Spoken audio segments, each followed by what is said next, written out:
Assalamualaikum warahmatullahi wabarakatuh. Saya Hadi Walakbar dari kelas HKI 3E dengan nomor induk mahasiswa 1261022202206. Saya akan membacakan Qawaidul Fiqhiyah beserta arti dan contohnya untuk memenuhi UAS mata kuliah Qawaidul Fiqhiyah. Yang pertama adalah kaidah al-umuru bimaqasidiha. Kaidah al-umuru bimaqasidiha memiliki arti setiap perkara bergantung kepada niatnya. Seperti contoh ketika orang berkunjung kepada kerabat, teman, atau tetangganya, maka ia akan mendapatkan pahala jika kunjungannya itu diniati dalam rangka bersilaturahmi. Namun akan mendapatkan dosa jika kunjungannya itu diniatkan untuk menggunjing temannya yang lain. Yang kedua adalah kaidah al-yaqinu yuzalu bisyak, yang memiliki arti keyakinan itu tidak bisa dihilangkan dengan keraguan-raguan. Seperti contoh kasus ragu-ragu orang tentang apakah ia sudah berhadas ataukah belum. Maka yang dijadikan tolak ukur adalah kondisi yang telah ada sebelumnya, yaitu yang pertama, jika kondisi sebelumnya ia belum wudu, maka ia dianggap batal. Kondisi yang kedua, jika kondisi sebelumnya dia sudah dalam keadaan berwudu, maka ia dianggap masih suci. Kaidah yang ketiga adalah al-musyaqqatu tajlibu bitaisir, yang memiliki arti kesulitan mendatangkan kemudahan. Seperti contoh ketika orang yang sedang dalam keadaan sakit, jika ia tidak mampu sholat dalam keadaan berdiri, maka ia diperbolehkan mendapatkan keringanan sholat sambil duduk. Namun jika ia tidak bisa sholat dalam keadaan duduk, ia diperbolehkan sholat dalam keadaan berbaring. Namun jikalau sakitnya parah sehingga tidak bisa sholat dalam keadaan tersebut semuanya, maka ia diperbolehkan sholat dengan menggunakan isyarat saja.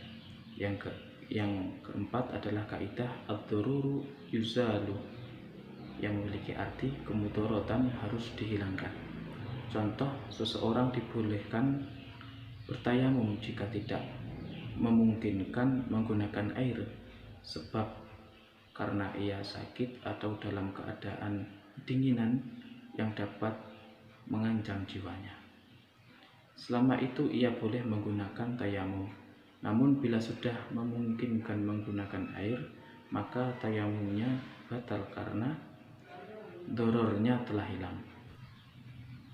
Kaidah yang kelima adalah al-adah muhakkamah, yang memiliki arti adat dipertimbangkan di dalam menetapkan hukum. Seperti contoh pemilihan seorang kepala desa atau kepala daerah antara dua orang calon.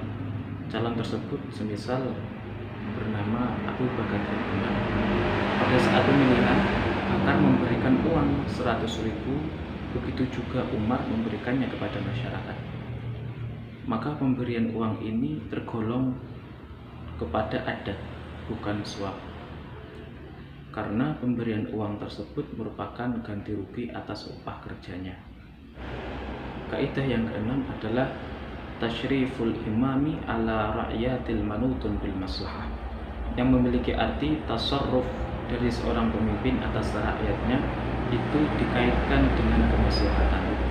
Seperti contoh dispensasi nikah merupakan permohonan kepada peradilan agama untuk memberikan dispensasi bagi pihak yang hendak menikah tetapi terhalang oleh umur yang belum diperbolehkan oleh peraturan untuk menikah.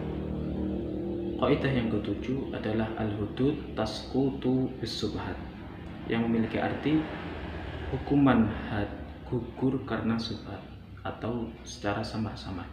Seperti contohnya ketika seseorang yang muntah, namun muntahannya itu berbau seperti minuman keras dari mulutnya.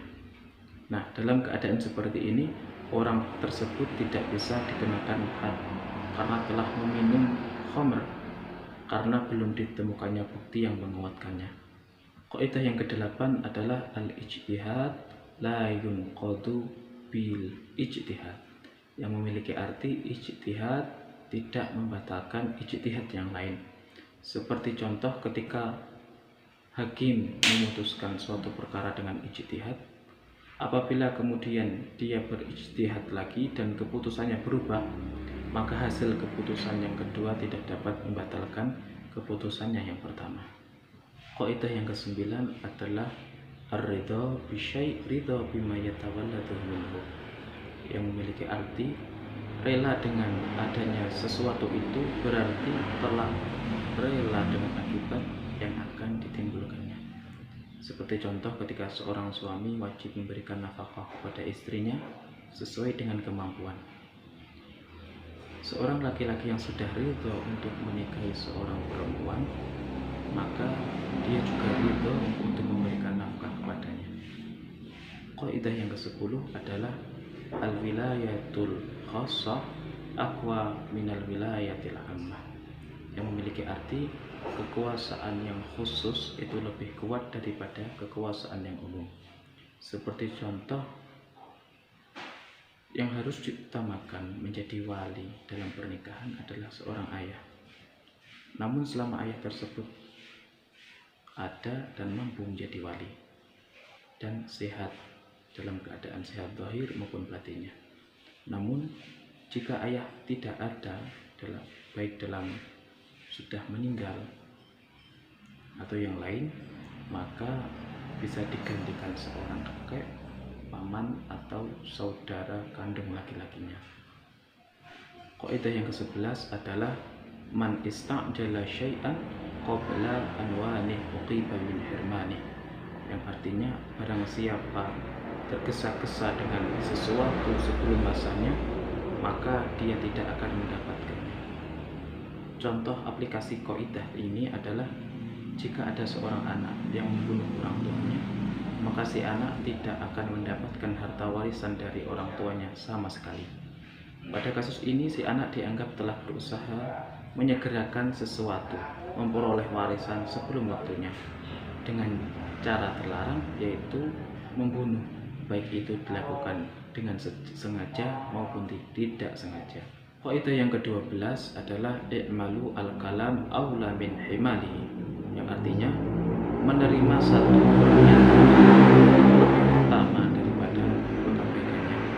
Seperti contoh pada ucapan suami, kutalak kalian salah satu dari antara kalian, yang dimana ucapan tersebut ditujukan kepada istri dan hewan peliharaannya.